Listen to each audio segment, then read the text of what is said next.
नमस्कार, हाजिर हूँ अपनी कहानियों का एक नया अंक लेकर आप लोगों के बीच। जैसा कि आप जानते हैं कि इस समय अपनी जो कहानी चल रही है वो महान शिकारी जिम कॉर्बेट साहब की एक पुस्तक है, the man eaten leopard of Rudraprayag. और इसमें अब तक मेरे द्वारा 11 एपिसोड किया जा चुका है। आज 12वां एपिसोड लेकर मैं आपके बीच उपस्थित हूँ। लेकिन कहानी शुरू करूं उसके पहले जो मैं हर कहानी में आपसे निवेदन करता हूं कि प्लीज आप नए हैं तो चैनल को ज्वाइन कीजिए, सब्सक्राइब कीजिए और कीजिए मेरा सपोर्ट। तो दोस्तों, अब वक्त न गंवाते हुए बढ़ते हैं सीधे कहानी की तरफ। कि कार्बेट यहाँ बोलते हैं कि मैं उन शिकारियों से कभी सहमत नहीं हुआ जो जंगल में किसी बड़े शिकार की टोह में जाते हैं और असफल होने पर उसका कारण जोना होना बताते हैं। दोस्तों, जोना एक बाइबल रिलेटेड वर्ड है। और कार्बेट यहाँ बोलते हैं कि जब भी आप जंगल में किसी शिकार की फिराक में जाते हैं या उसकी फोटो लेने के लिए जाते हैं तो आपके मन में जो विचार चल रहे हैं, चाहे वह आशावादी विचार हो चाहे निराशावादी विचार हो, आपके उन विचारों का उस जानवर की गतिविधि पर कोई फर्क नहीं पड़ता है। और एक बात और हमको जान लेनी चाहिए, जंगल में रहने वाले जानवरों के पास जो देखने और सुनने की अद्भुत शक्ति होती है, जिसका इस्तेमाल वो अपने आत्मरक्षा और भोजन के लिए करते हैं, एक सभ्य मनुष्य की तुलना में कहीं अधिक होती है। इसलिए इस बात में कोई सच्चाई नहीं है कि जब भी हम जंगल में अपने लक्ष्य के लिए, जो कि हमारा शिकार होता है या हमारा फोटो खींचने का एक जानवर होता है, उसके फिराक में जाते हैं, उसकी टोह में जाते हैं, तो अगर हम उसको देख और सुन नहीं पा रहे हैं तो यह जरूरी नहीं है कि वह भी हमें देख और सुन नहीं पा रहा है। और जो लोग जानवरों की बुद्धि के बारे में गलत आंकड़ा निकालते हैं और जरूरत पड़ने पर लंबे समय तक बिना हिले डुले बैठे नहीं रह सकते, वही लोग असफल होते हैं। और मैं यहाँ उदाहरण देना चाहता हूं कि इन जानवरों के पास कितनी अद्भुत शक्ति सुनने की होती है, जो कि मुझे हाल में ही वह अनुभव मिला था। मैं आपको बताना चाहता हूं कि ऐसे जानवरों से निपटने के लिए आपको कितना सतर्क और होशियार रहना पड़ता है। कार्बेट बताते हैं कि मार्च के महीने में एक दिन जब जमीन पर सूखी पत्तियों की कालीन सी बिछी थी और उस पर फुदकने वाली छोटी चिड़िया के फुदकने से आवाज हो रही थी, उस वक्त मैंने उस टाइगर का पता लगा लिया था जिसका मैं लंबे समय से फोटो लेने का इंतजार कर रहा था।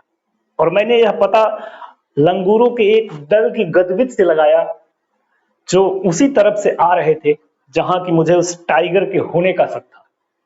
जहां मुझे उस टाइगर के होने का शक था, वहां से तकरीबन 70 से 80 गज की दूरी पर एक घास का मैदान था जो कि तकरीबन 70 गज लंबा और 30 गज चौड़ा था। और उसके दूसरे एंड पर एक बड़ा पेड़ था जो कि 20 फुट की ऊंचाई पर जाने के बाद दो भागों में बटा हुआ था और उसके ऊपर तमाम जंगली बेलें लदी हुई थी। कार्बेट बताते हैं कि मैं जानता था कि यह शेर, यह टाइगर दोपहर के बाद अपनी जगह पर जहां की अभी वो मौजूद है वहां से उठेगा और इस मैदान को पार करते हुए दूसरे किनारे पर जहां की उसका शिकार पड़ा हुआ है वहां जाएगा। क्योंकि मैंने सुबह के वक्त उस शिकार को, जो कि एक सांभर डियर था, मैंने मरा हुआ देखा था। कार्बेट बोलते हैं कि जब भी आप जंगल में किसी भी ऐसे जानवर जो कि कार्निवोरस होते हैं, चाहे वो लेपर्ड हो चाहे वो टाइगर हो, उसकी तलाश में जाते हैं तो सबसे आसान तरीका उनको खोजने का है कि आप उनके द्वारा किए गए शिकार या उसके द्वारा घायल शिकार की एग्जैक्ट लोकेशन को ट्रेस करें।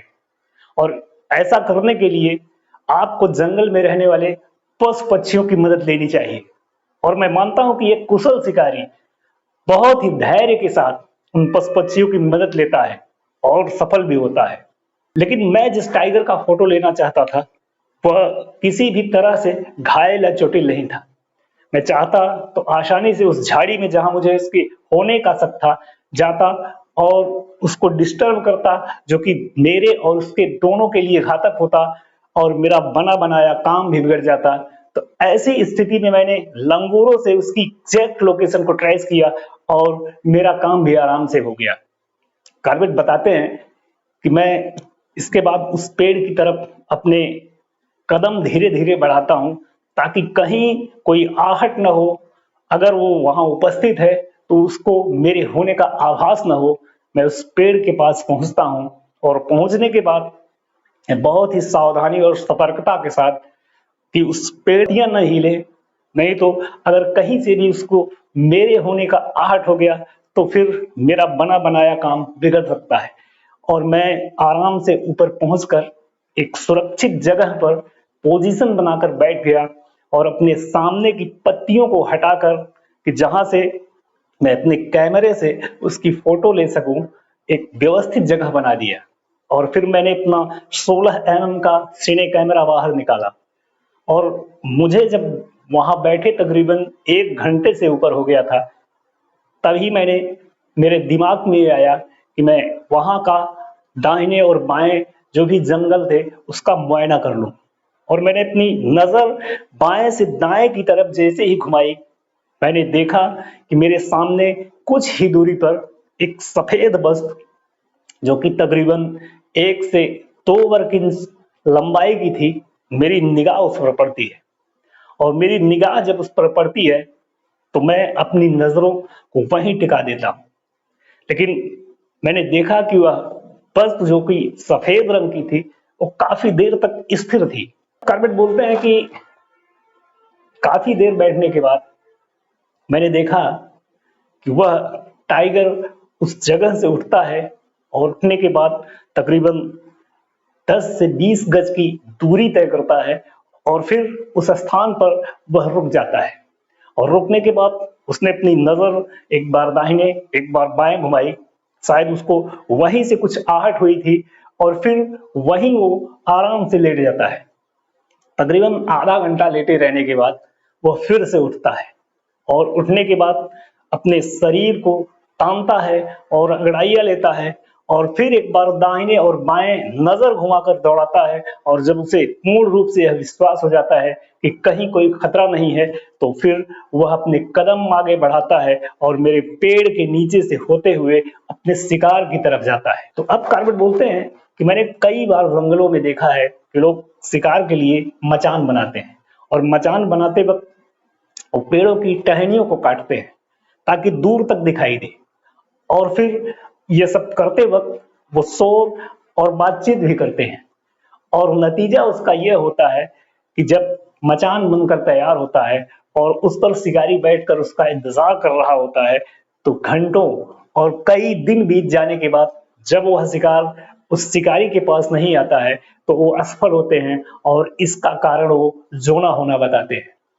मैं मानता हूं कि रुद्रप्रयाग का आदमखोर जिसकी टोह में मैं अब तक था, आज तक उसको पकड़ा नहीं जा सका है, न ही उसको मारा जा सका है। लेकिन यह बात नहीं है कि उस वक्त जो मुझे करना चाहिए था शायद मैंने नहीं किया, लेकिन जो मुझे नहीं करना चाहिए था शायद मैंने वो किया। मैं इन चीजों के इतर मैं सिर्फ एक बात को मानता हूं कि उसका भाग्य और मेरा बैड लक मेरे साथ था, इसलिए आज तक वो मुझसे बचता चला आ रहा है। नहीं तो उस समय जब मुझे जरूरत थी तो वह बैटरी जो कि पौड़ी से भेजी गई थी समय पर मुझे रुद्रप्रयाग में मिल जाती। जब मैं महिला के 100 के पास रात्रि में मचान पर बैठा था और मैंने आवाज पर गोली चलाई थी, अगर उस वक्त वो बैटरी मेरे पास होती तो शायद निशाना मेरा सटीक लग सकता था।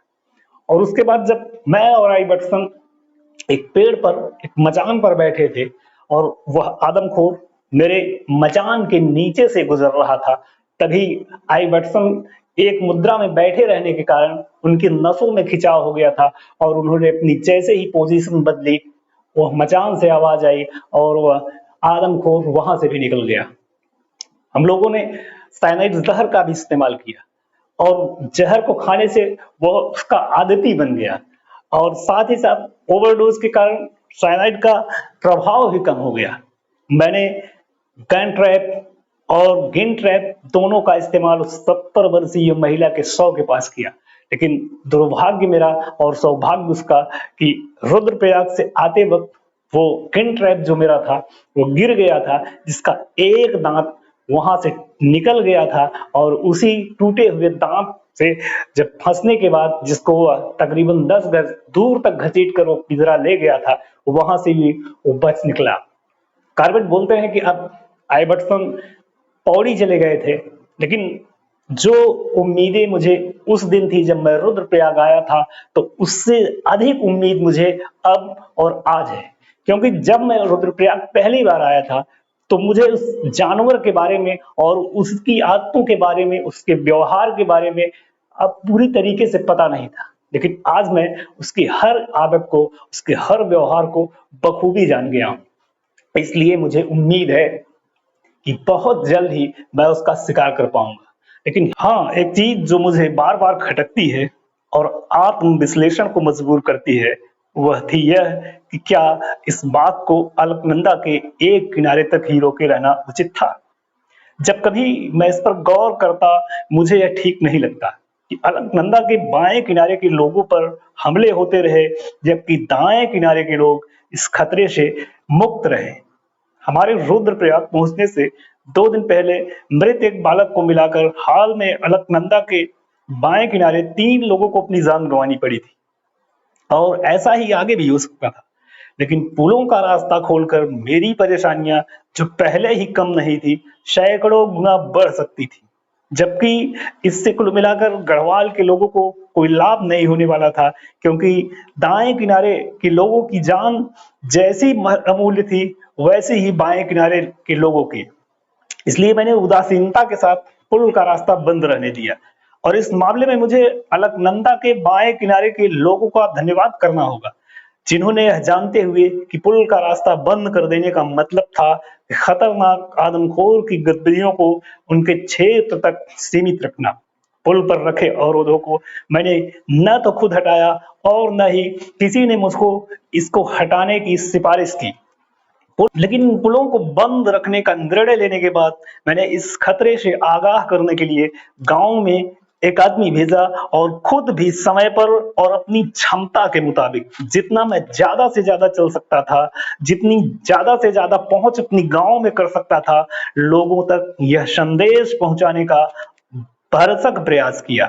सड़क पर और गांव में मैं जिन जिन लोगों से बात की और जो जो लोग मुझे मिले और जिनको मैंने ये आगाह किया कि आपको सतर्क और होशियार रहना चाहिए, बात आपके ही क्षेत्र में सीमित है, तो किसी ने भी गुस्से का इजहार नहीं किया, सिवाय धन्यवाद और शुभकामनाएं देने के। चूंकि उन लोगों को मुझ पर उम्मीद थी और मुझे अपने आप पर उम्मीद थी, और मैं यह जानता था कि अगर वह कल नहीं मारा जा सका तो आज मारा जाएगा, और अगर आज नहीं मारा जा सका तो कल नहीं तो परसों वह जरूर मारा जाएगा, और उसे मरना ही होगा। तो दोस्तों, आज की कहानी में बस इतना ही, और दीजिए अब इजाजत। लेकिन प्लीज, आप चैनल पर नए हैं तो चैनल को ज्वाइन कीजिए, सब्सक्राइब कीजिए, बेल आइकन की घंटी दबाइए, और दीजिए इजाजत। धन्यवाद, नमस्कार।